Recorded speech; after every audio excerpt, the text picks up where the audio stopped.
Sup? It's Greggatron. Happy 4th of July weekend. Hope everybody's having a good weekend. And I hope you guys like my shirt.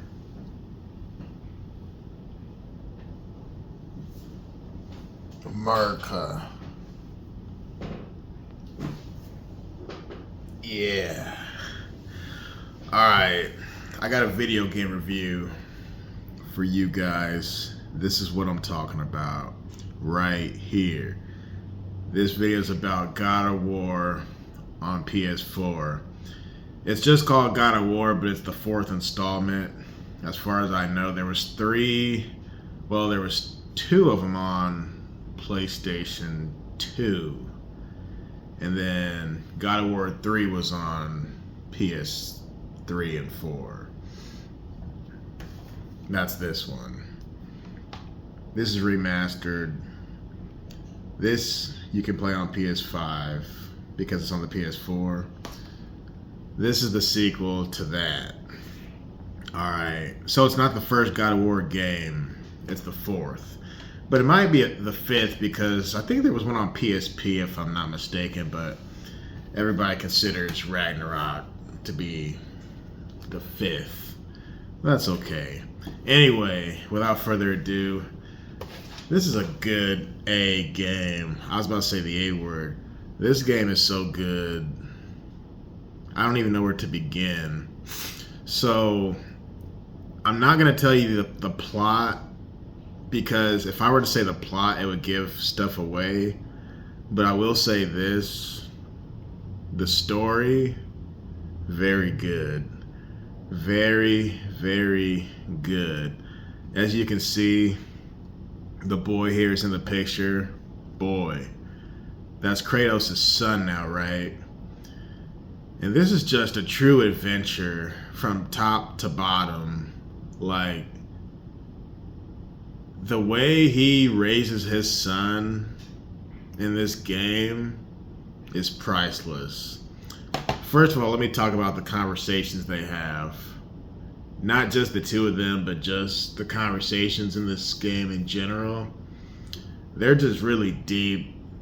There's a lot of lifelong lessons you can learn from this game alone. But I really like the back and forth between Kratos and Atreus. That's the boy's name. This game, he calls him boy 90% of the time. I really like the back and forth, because Kratos at this point is an old man, whereas Atreus is just a young boy. So they're really coming from two different angles when it comes to everything. Kratos back in the day had no patience, whereas now he has patience. Atreus, however, being a child, there's moments where he has no chill, or he's eager to do something, knowing he's not ready to do it, but there's this complex. He wants to be good enough for his father. He wants to live up to his father's shoes, basically. And it's like he'll do anything just to make his father proud, give or take. And Kratos is just so wise. Because if you ever played any of the other God of Wars, the earlier ones, Kratos is known to be out of control, right? Like when he's screaming, Zeus! You know what I'm saying? He's out there, he's a mess. But he's very angry in the older games, very violent, very destructive, right?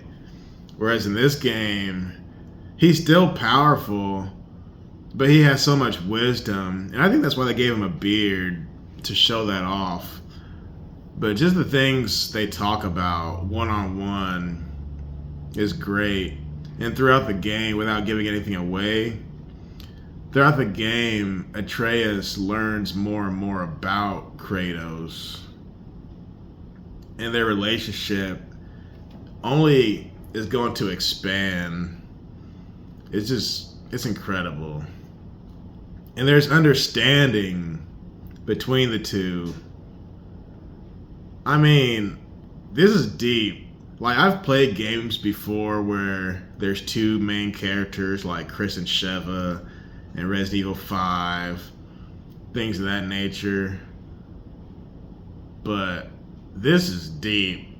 This is probably one of the deepest two-man games ever. Oh, speaking of Atreus, he's a really good support character, by the way. As far as stunning enemies, he doesn't really do much damage to them, but he's really good when it comes to stunning and distracting them and like creating an opening so you can take people out. Speaking of that, the gameplay is phenomenal. The gameplay, in the beginning, I remember I didn't like it because it felt too slow and bulky. But after I played it the first time, when I played it again the second time on New Game Plus, it was so much better. Because I remember the first time I was dying like constantly. I'm like, what the heck? Like, something's got to give. Why am I dying so much, right? But stay tuned. Because New Game Plus is so much better. Because you have everything you gained the first time around, but you get to keep it. And you can increase the difficulty, but it's totally worth increasing the difficulty because you have everything you ended with the first time around. So, if you get frustrated, wait for New Game Plus. But there's two weapons you can choose from, the axe and the blades of chaos. You got the runic attacks, which is basically kind of like a magical attack. I mean, the realm shift, the parry, the dodge. The gameplay is great. The gameplay is so crazy, I basically had to upload my own videos of the game just for some people to see it. Like, the villains are insane. The villains, they really challenge you in a way I haven't seen in a very long time. Maybe since like Dead Space on 360 and PS3, which that's coming back on PS5 now, remastered. But I don't remember being challenged to this level in a long time. Basically, each enemy has the capacity to kill you. You know what I'm saying? That's why the first time playing it sucked, because you were kind of low on health and whatnot. But just hang in there. So again, the story is nice. The dialogue between the two main characters and other characters, by the way, that's nice. The gameplay is nice. Let me talk about a couple other characters. You got Mimir. You got the two dwarves, Brock and Sentry. You got Freya. You got all these incredible characters. And there's times where I played this game and it felt like I was going on a real quest. It was like Lord of the Rings or something, man. Like, the trials and tribulations these people go through to get from point A to point B, it really is something that should be admired. It should be studied. They can make a class on this. But yeah, the music is nice. I talk about music a lot. The music is pretty cool. It's very fitting, very suiting for this game. I don't want to imitate it because my voice will sound all messed up if I try to do it. But just know the music is very appropriate. The tone, the feel, the soundtrack, whatever you want to call it. The creators really laid this out nicely.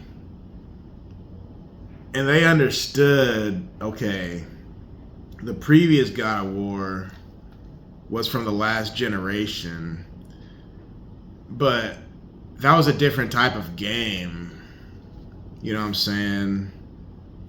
This was more of a beat 'em up game. Whereas for the new gen, things changed, so they needed to be smarter with the combat, with the puzzles. Oh god, don't get me started on the puzzles with the axe throwing. They had to take the depth to a different level because video games were now changing more so from the beat 'em up style to the Assassin's Creed type style. You know, the open world. Oh God. Don't even get me started on the open world aspect. I'm all over the place, aren't I? This game, when it comes to traveling and maneuvering, oh man. This is probably, at the time I played it, the most beautiful game I've ever played. You see the mountain in the background? Everything from the mountain to the forest to the caves, different underground passages, different realms. You get to travel in different realms, and each realm is totally different from the other. Not one realm looks similar to another. I mean, there's one realm is basically a giant rainforest. That's crazy. I mean, you get to go to hell. It's called Helheim. I mean, and it reminded me of Hercules when I was a kid. That Disney movie Hercules. Everything's very cold, very chill. It's freezing. That's not a place where you want to be, right? There's another realm called Muspelheim, which is the opposite. It's the flame realm, all fire. That realm, there's trials. There's actually a challenge mode. They really give you a challenge mode. And they really do, I just used the word challenge, but what other word better to use? They really challenge you. They really push you to a level you never thought you'd get to. And if and when you do complete these challenges, you only come out stronger. You only come out better. I mean, the main realm that's in the background, that's Midgard, which is basically where we live, like Middle Earth.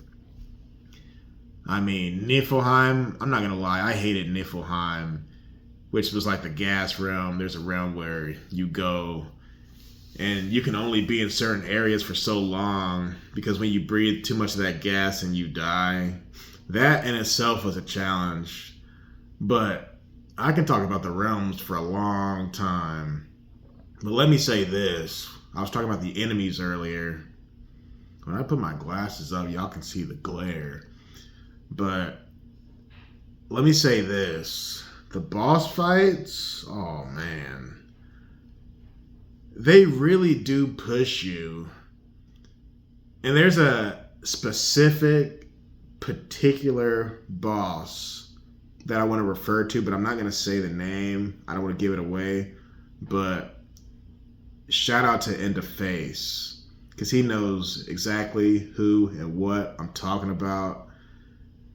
There's a specific type of boss in this game who you don't necessarily have to fight them for the story as the story progresses, but if and when you do fight these enemies, it's that much more worth it because it all adds up to something. You're fighting these creatures for a reason. There's a purpose for why you're fighting them. And once you find out that purpose, and if and when you defeat these enemies, oh man. I will say one thing. Some of them pretty much pissed me off a little bit. Like, there's times where I wanted to throw the controller. You know what I'm saying? That's how crazy, that's how insane, that's how difficult some of these villains were. And if y'all play this game, y'all know exactly who and what I'm talking about. Like the last one, I never did beat on normal difficulty. I actually had to decrease the difficulty to the easy one just to face that foe. But once I beat that foe, it felt cheapened. It didn't feel legit. Alright, so I played it again on New Game Plus, and I still couldn't beat that enemy on normal difficulty. So I was like, you know what, I give up. But I could talk for another 15 minutes. That's how good the game is. Good combat, good music, good story, good plot, good characters. Graphics, also good. Enemies, bosses. There were a couple moments where it gets a little slow, like when you're traveling, when you're kind of like, I'm ready to fight somebody again. But even those moments were valuable because you're having good dialogue. So, in all actuality, I didn't find anything wrong with this game, except for maybe the fact that that last boss was just a B. And you got to be real smart and strategic to how you play this game, how you buy your armor, because different armor benefits you in different ways, whether it be strength, defense, runic, vitality, all that stuff. Luck. You almost need a degree in economics just to understand how you should buy your equipment and weapons and all that stuff. Skills. Again, I can just keep talking, but again, this is one of the reasons why I bought a PlayStation. You know what I'm saying? Not just Spider-Man. Don't get it twisted. Because I grew up with an Xbox, and I always wanted to play these games, but they were just not available on Xbox. So here I am, folks. But I would have to give it a 10 out of 10 because it's perfect. And even the stuff that's quote-unquote not perfect, it still benefits the player in some way. Like, you really get to learn about Kratos' past in this game. You really get to dig deep. And wait till you play this one. You'll dig even deeper, but I'll talk about this in a different one. But I love the bond between the father and son, or if that's what you wish to call it. I'll say the word, the relationship. I love the back and forth. I love Mimir, Freya, the two dwarves, Brock and Sentry. And I like the conversations that they have about a different character who's not seen yet in this game, which that's what the next one's about. I could just keep on going. It's that good. I already told you. It's a 10 out of 10. That's a perfect score. I hope you like my video. I hope you like my shirt. Stay tuned. All right. Peace.